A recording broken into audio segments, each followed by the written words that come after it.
यदि आप हमारे चैनल के सभी गाने को पसंद करते हैं तो डीडी प्रोडक्शन हाउस के यूट्यूब चैनल को लाल बटन दबा के सब्सक्राइब करें और घंटी के निशान को जरूर दबाएं। Presented by D D production house Sakri. दुल्हा गोर मिलतोंगे, गोर मिलतोंगे, दुल्हा गोर मिलतोंगे। ये छौरी भोला बाबा के पूजबे, दुल्हा गोर मिलतोंगे। प्रेम से बोलो शिव शंकर भगवान की। जलवा सावन में चढ़ैबे देहिया तोर खिलतौगे। जलवा सावन में चढ़ैबे देहिया तोर खिलतौगे। हाँ हाँ तोर खिलतौगे। ये छौरी भोला बाबा के पूजबे, दुल्हा गोर मिलतौगे। ये छौरी भोला बाबा के पूजबे, दुल्हा गोर मिलतौगे। जलवा सावन में चढ़ैबे देहिया तोर खिलतौगे। जलवा सावन में चढ़ैबे देहिया तोर खिलतौगे। हाँ तोर खिलतौगे। ये छौरी भोला बाबा के पूजबे, दुल्हा गोर मिलतौगे। ये छौरी भोला बाबा के पूजबे, दुल्हा गोर मिलतौगे।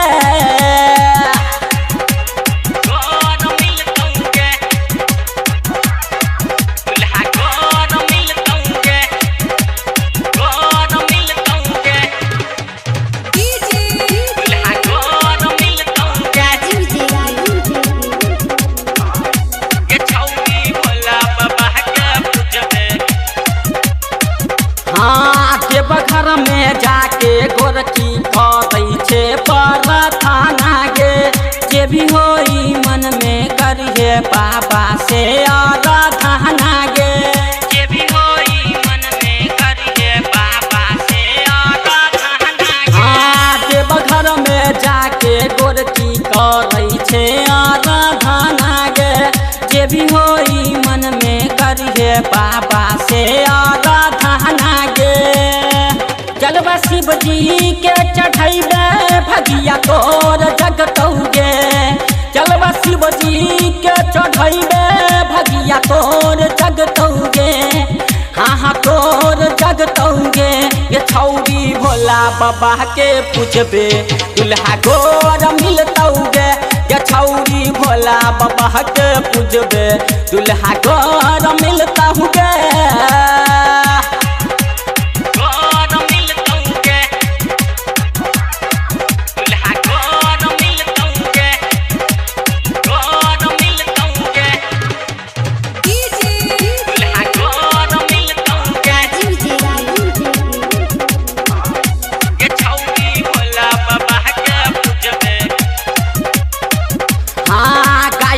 नवीन तोरा कहौ साँच बात गे।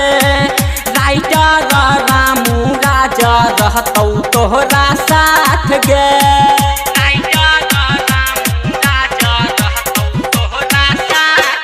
हाँ गायक नवीन तोरा कहौ साँच बात गे। राइटर रामू राजा रहतौ तोहरा साथ गे। चंदुआ लोकबा संग तोर जतौगे। चंदुआ लोकबा संग तोर जतौगे। हाँ हाँ तोर जतौगे।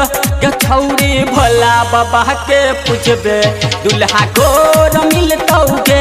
ये छौरी भोला बाबा के पूजबे, दुल्हा गोर मिलतौगे। जलवा सावन में चढ़ैबे देहिया तोर खिलतौगे। जलवा सावन में चढ़ैबे देहिया तोर खिलतौगे। हाँ हाँ तोर खिलतौगे। ये छौरी भोला बाबा के पूजबे, दुल्हा गोर मिलतौगे। ये छौरी भोला बाबा के पूजबे, दुल्हा गोर मिलतौगे। जलवा सावन में चढ़ैबे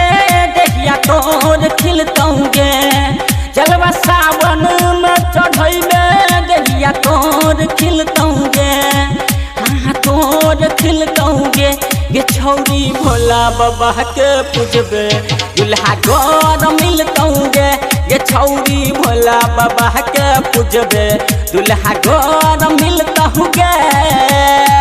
recording by D D production house Sakri 97 084 45 722।